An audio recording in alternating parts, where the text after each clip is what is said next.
വീട്ടുകാരോട് മുഴുവൻ യുദ്ധം ചെയ്തു നടക്കുന്ന നീ എന്തിനാ അത്യാവശ്യമായിട്ട് കാണണമെന്ന് പറഞ്ഞത്? എന്തെങ്കിലും കേസുണ്ടോ? അങ്ങനെ ഉണ്ടെങ്കിൽ തന്നെ നിന്റെ അബിയുടെയും കേസ് ഏറ്റെടുക്കാൻ എനിക്ക് താല്പര്യമില്ല. അതെനിക്കറിയാലോ. അതുകൊണ്ട് അങ്ങനെ ഒരു ആവശ്യമായിട്ടല്ല ഞാൻ വന്നത്. നവീൻ ഇപ്പോ എന്റെ വീടുമായിട്ടൊരു ബന്ധം എടുക്കാൻ പോവാന്നറിഞ്ഞു. അത് വേണ്ടാന്ന് പറയാനാ വന്നേ. നിന്റെ അച്ഛനും അമ്മയ്ക്കൊക്കെ ഈ ബന്ധത്തോട് വലിയ താല്പര്യമാണല്ലോ.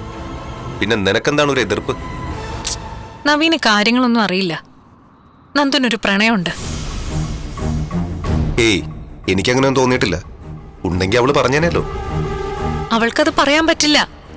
കാരണം ഏത് നേരവും നവീന്റെ കൂടെ നടക്കുന്ന ഒരാളെയാ അവള് പ്രേമിക്കുന്നത്. അല്ല, അതാരാ? അതൊക്കെ നവീൻ അറിഞ്ഞു കാണുന്നായിരുന്നു എന്റെ വിശ്വാസം. വേറെ ആരുമല്ല, അനിയ ആ പയ്യൻ, നവീന്റെ സുഹൃത്ത്.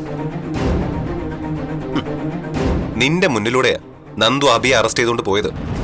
അതിനുശേഷം ലോക്കപ്പിലിട്ട് അവൾ അവനെ തല്ലി. നീ ശുപാർശയായിട്ട് പോയിട്ടും നിന്റെ ഭർത്താവിനെ വിട്ടില്ല. അതിന്റെ ഒക്കെ ദേഷ്യം നിനക്ക് നന്ദുവിനോടുണ്ടെന്ന് എനിക്ക് നന്നായിട്ട് അറിയാം. അതുകൊണ്ടാണ് അവൾക്ക് നല്ലൊരു ആലോചന വന്നപ്പോ നീ അത് മുടക്കാൻ ശ്രമിക്കുന്നത്. ഞാൻ പറഞ്ഞത് കള്ളമാണെങ്കിൽ നീ ഒന്ന് ശരിക്കും അന്വേഷിച്ചു നോക്ക്.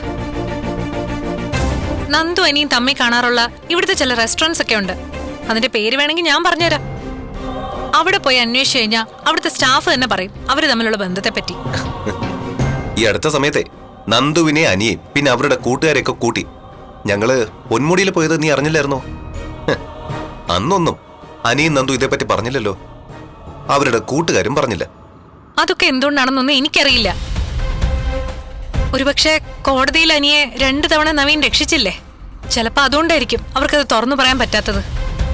എന്തായാലും ഞാൻ എന്റെ ജീവിതത്തിൽ ആദ്യമായിട്ട് ഇഷ്ടപ്പെട്ട പെൺകുട്ടിയാണ് നന്ദു.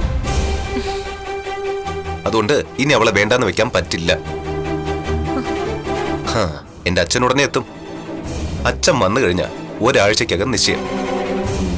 ചിങ്ങമാസത്തിൽ കല്യാണം. അങ്ങനെയൊക്കെയാ പ്ലാൻ ചെയ്യുന്നത്. പിന്നെ നിന്റെ അനുജത്തിയല്ലേ നന്ദു? അവളുടെ കല്യാണത്തിന് എത്ര വൈരാഗ്യം ഉണ്ടെങ്കിലും വരണം. അതിനു മുമ്പ് എന്നെ ഇതിൽ നിന്ന് പിന്തിരിപ്പിക്കാൻ വേണ്ടി വരണ്ട.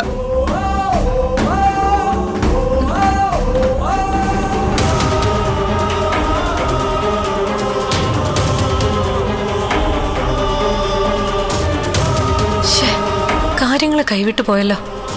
പാവ എനിക്കിനിയും അവൻ ആഗ്രഹിക്കുന്ന പോലെ എന്റെ അനിയത്തെ കിട്ടാൻ പ്രയാസാണല്ലോ.